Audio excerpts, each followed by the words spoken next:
my mantra was always, it doesn't matter like how boring the job sounds. There's always something that you can make phenomenal. Hey, David Steinberg, how are you? Very good, Mark. How are you? Good. Welcome to the Unboxing Creatives podcast. That's the name I'm going with for now. I like it. And I like the fact that you're helping being one of the first guests on the podcast. I have a tremendous respect for you. We've known each other for like 4 or 5 years now, I guess. No, is that right? I don't know. I think it's longer. I think before the pandemic. I started working with you in 2019, I believe. Yeah, so this will be 19? Yeah, this will be like our sixth year knowing each other. Our work relationship can start going to school now, right? The goal of this podcast is to talk to creative folks, even non-traditionally creative folks, and understand what their relationship is to creativity, so that my kids can learn and understand of how creativity could relate to whatever they end up doing as a career. Where I'd like to start is actually another way that you and I overlap, and that's being a father, right? So let me start by saying this. Do you talk to your kids about creativity much? They're a bit young, right? So let's start. The oldest one is 20. She went to an art school. Oh, she did? Mom is a photographer. I'm an art director designer. So kind of like it went along that she grew up in a creative household, and she does photography. She majored in photography. She was her whole life a model too. So I guess she's trying to bridge from the childhood modeling, because there was a break. Nobody needs teenagers. And then once you come into the adulthood, it's kind of like movies. If you're a child actor, it's really not necessarily easy to get into the adult modeling. But I think from a creative point, like she's really into photography. She has her Instagram accounts, Gen Z, they're doing their style. And the other two kids, they're almost 6 years old. So creativity is in form of daddy is drawing every day on FaceTime calls, or when they're here, we're doing creative stuff, kind of like that. But I did my job already with the oldest one talking about creativity. But the youngest one, they're not ready yet 100% to grasp that concept. But I think like playfulness is fun. Is there a bit of a difference in the way that you were playful with your 20-year-old daughter when she was younger versus the 6-year-olds? Oh, I'm a goofball. Anyway, I think it's more my outlet. I think the kids were more my outlet, like to relive my youth. Because I was like kind of a Lego nerd, right? Playing like endless hours of Lego or drawing, painting. I was never like one of the outside kids that ran outside. That came later. But so for me, reliving that, of course, I did tons of stuff with them, especially in creativity, drawing cartoons, drawing, coloring books. Stuff is pretty fun. And I think like seeing dad doing things, what they'd never seen. Like even if the kids say like, hey, draw me a princess, pinky, purple, blue. Okay, then I draw it. But it's the imagination that they see, oh, there's the white paper, and dad comes up with something just by out of imagination. They start emulating you, and they start being more vengeful, more courageous. And I think like that in itself is part of the upbringing of being like trusting in their creativity. So the 20-year-old, does she bring up memories of you two being creative together and how it influenced her growth as a creative professional? She sees me constantly working in design, and mom is a photographer who's constantly editing photos. So I think her sphere of that is like a daily reminder. Sometimes it's just like not necessary to talk. Or she never really like ask about. She sometimes comes and has like design tutorial questions. Hey, how do I use the Photoshop tools? Or like, I want to do that. Like, it's more like really technic driven, but it's not like, hey, thank you for drawing with me. That will come one day. Maybe later when they have kids. Right. So let's talk about what you do for a living. Can you describe what you do, and to the best of your ability, what your average day looks like, but describe it in such a way such that nobody ever heard of your type of job before? Well, let's put it this way. Like, we have a 25-year career span, you and I, so there's lots of arcs. let's go all the way to the beginning when I was in Germany doing marketing and strategic planning, only to come to the Miami Art School to do a program for art direction. And art direction was basically, before the internet, the golden age of advertising, and especially me watching the Super Bowl, I wanted to see, like, I will do one day all these commercials. They're hilarious. And I said, like, in Germany, you can't do them. Germans are boring, right?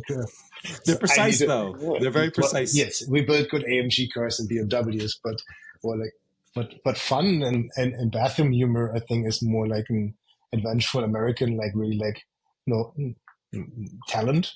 I think like Americans are known for, if you make a show, make it big or go home. And I think it's the attitude of like, hey, we want to make an event that's really lasting, memorable. And I mean, so I did like the whole shabam of being an art director and worked in advertising agencies, had my own clients, and really like advanced to this like kind of lens of problem solving until the iPad came out. I think it was not the iPhone first. The iPhone, yeah, it was cool, but it was a gimmicky. But when I had the iPad in my hand, I was like, God, the UX, and you started having these first apps, and you saw what the potential really was. And I made that transition just to make a transition and be more designer for interfaces. So can you talk a little bit more about what the iPad did for you, and like what specifically? Was it using it creatively, or was it realizing, oh my gosh, this interface is completely different? I think like when we didn't have an iPad, like, it was just really we had an iPhone, and the iPhone was a novelty. Yes, we had apps, but back then, what was it, 340 by 240 was like a really small screen size. Sure. It was fun because you had like really the first internet, you had a couple apps, right? You had maybe the first Instagram, right, which was all cool. But then I think I remember the iPad was just so much bigger, and you had Labyrinth on. I think like the Swedish game where you had like to move it, and you had a ball going through like different things, and it was just, and it kicked off a whole array of creative people doing suddenly games for iPads. What does your job look like nowadays then? What are you doing? Well, I'm purely working for large tech firms and doing UI UX, which means user interface and user experience, focusing really about feature solvings, like customers. Let's say like for one of the companies I work with, Optimizely now, and Optimizely produces an array of amazing, like almost a product suite. And in these product suites, you have features, feature requests. Sometimes one of the funny things is like what we're geeking out as, I guess, as a nerd, is you do have to do, let's say, new dashboard design. So you have to come up with resource management. Resource management can be one of the most boring topics on world, but as designers, we find something amazing in it, because as a resource manager, you're mostly a project manager. You have a team, and you want to see what's your team doing. There's like sick days out of the office. Like you see, like when somebody's over 40 hours, when somebody's like, so my mantra was always, it doesn't matter like how boring the job sounds. There's always something that you can make phenomenal. And even if the interface just looks, my God, I can see what my team does, that can be sexy in itself, and that can be super fun. It's to crack that. It's to crack that, and to crack these things, you need great project managers that are doing good research, or research assistants, right? You need to talk to customers. You need to find pain points. Why are they currently not using that, or why is currently? It's almost like marketing. If you do a commercial, if you do an ad, the client comes, hey, we have a problem. Like, that's a problem, and then we find the solution, and the solution can be very creative. Are there misconceptions that people have about what you do for a living? I think people like in companies sometimes think we're just paintbrush people that just like design something, and we're not really important to the collective. Some people have PhDs and have MBAs, and sometimes I think creatives are just like, oh yeah, just hand them something, they do it. But it's the nature of that. They don't fully understand it, but that's just that's only in an orchestra where creative is not valued. But in most, like, ad agencies, like, right, or in product companies where you actually do sell a software, it's kind of, you don't have these misconceptions. When you and I first met, I was altogether shocked and delighted that you and I you mentioned this before. We kind of have like a very similar career in terms of what kind of work we do, everything from the artwork to the user experience Right? design to the same places that we've worked. I mean, I've worked at Sapient Razorfish. You have Yes, we also. We did worked that. together at Smith. I'm sure there's other places. All along the way, you have been impressive in your artwork and your humanity, just being a great human Oh yeah, being. thanks. When did you realize that you had a knack for artwork, and being just better than the average person? I wanted to be something completely different at some point. I guess like when you're in grade school, right? Teachers ask you, what do you want to be? But I grew up with a father who had a printing business, Offset Repro. So basically in the 80s or 90s, before like the Macs and all these softwares came out, you had to retouch basically foils. You printed foils, and the pixel level on the density of the pixel was kind of like the slider the kids use today. Hey, we need 30% less orange or less red, or the intensity, let's slide that down. Right. Today it's just a normal thing, but back in the day you needed some acid, some brush, and you just needed to slowly like acid brush these pixels away, that when you print again, like, the raster, so the raster was kind of like less, so the halftones were better.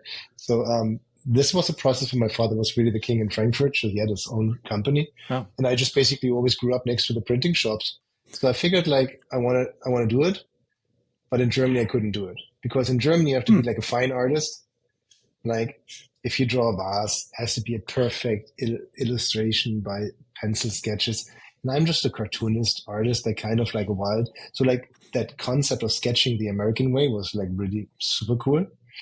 I remember my first teacher, Don T, one of the Hall of Famers of Coca-Cola and Budweiser commercials, big belly, like shorts and spots everywhere. And he had always a big sketching paper and a Sharpie. And he's like, big idea, big paper. And he sketched out things. And it was true. Like, in order to come to great ideas, you need to think about great ideas. And the easiest way is to sketch them and don't use computers. Do you still feel the same way today? Well, I mean, I'm saying it's like sometimes you just goof around in your programs, but it is quintessential. Like I think you're faster coming to an idea by using a sketchbook and a pencil. How old were you when you came over to the US? I think I was 21 or 22. And were you accepted into the Miami Ad School before coming over? No. Okay. Yes, because like I went to my headmaster in Berlin, and I had bad grades. And I was a good marketer. It was a marketing university. And I basically closed the door after he had the big tour. And it's just like, hey, my grades are not good, so I'm not applying for this quarter. I'm applying for next quarter, where there's no one yet applying to. And I guess he liked that sales pitch. So he says, hey, accepted. Like anything, I just consumed it because I thought it was so much fun. Like selling a product is different than a biology or chemically connections in school, right? Well, but maybe it's also the way like American schools teaches is better, because I saw it through my kids. It was much more intuitive, much more fun. Germans had this really old school thinking, like you have to just basically do it. There's no purpose, but the curriculum says you have to do it. And I thought this teaching was kind of like not applicable to me. So that's when I went to the university, the private one, for marketing. And I felt like kind of amazing. Like that knowledge was kind of hidden. Coming into the Miami Ad School, it sounded like you already had this dream, this vision, this crazy American way of telling big stories, Exactly. which, I think it still lives in you really wonderfully. That person in school or coming out of the Miami Ad School, what would that younger self say to you now? What kind of advice would that younger self give to you right now? If you can go back in time? That's funny. I thought about that question. Like, I would say buy more Bitcoin or buy and hold stocks. That's number one. Don't care about the design so much. Buy like the stocks and the tech stocks and hold them, and you will be rich and you don't have to work design. No, but I think because I would say to myself, like, don't start your own business. And just to do the precursor to that, I graduated 2001. It was right when the dot-com bubble bursted. Right. So nobody wanted to do it. Give me a green card. So I was really forced to work. Well, I mean, maybe somebody could have hired me, but I put my effort or my lens more towards, hey, make your own company, just like start flyer design and grind it out. And I made my own company to over 150 clients. I had some really cool clients, but it helped me in a lot of way. But I think like that, I wish like I would have started maybe at BBDO or Crispin and Porter or like Wyden and Kennedy. Sure. Like get a good start at a really cool shop where you just have the best talent and you learn from them, and then you can do your own stuff. So I'm not sure like if this is a better way, but that's what I'm saying. It's like Bitcoin or like all these stocks would be much more beneficial. Both are valid. I hope I can get a time machine so you can do both of it rather than one or the other there. So to close this, I'd like to ask of a little bit of a favor. Okay.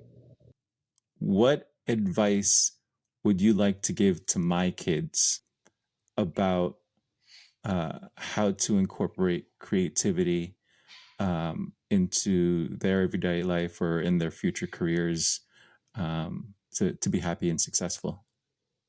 It's a great question, because I think we nibbled before we started this recording a little bit about that topic. And for me, creativity is the truly driving force of human nature to advance in so many areas. Doesn't matter if you have, like we spoke about Elon Musk, what he did with Tesla, what the kids that he's hiring at SpaceX. I mean, just the advances, I think that's all is thriving through creativity and an unleashed form of creativity. So I feel like it's like creativity for me is like how you solve a problem. You can design the problem. And yes, you can be creative by putting you in an art box and saying like, yeah, you painted something, you're so creative, right? But I think creativity goes way beyond that. It's an attitude that you carry with yourself through life. You can be creative like in any way. Like for instance, if there's a traffic jam, like how creative are you to find your way past that and shave time 5 minutes? I'm just saying these are life lessons we can use. And I think creativity is more maybe like that aha moment that many people sometimes have to that pass to some prosperity. David Steinberg, always a pleasure talking with you. I'm remarkably grateful for your time as well as the advice you're giving to my kids. Hello to the cat. I know, there's two cats, Tom and Jerry, running around here constantly. Hopefully you'll come on again and we'll have a follow-up conversation down the road. If you have me, I'd be honored to come. Thanks, David. Bye.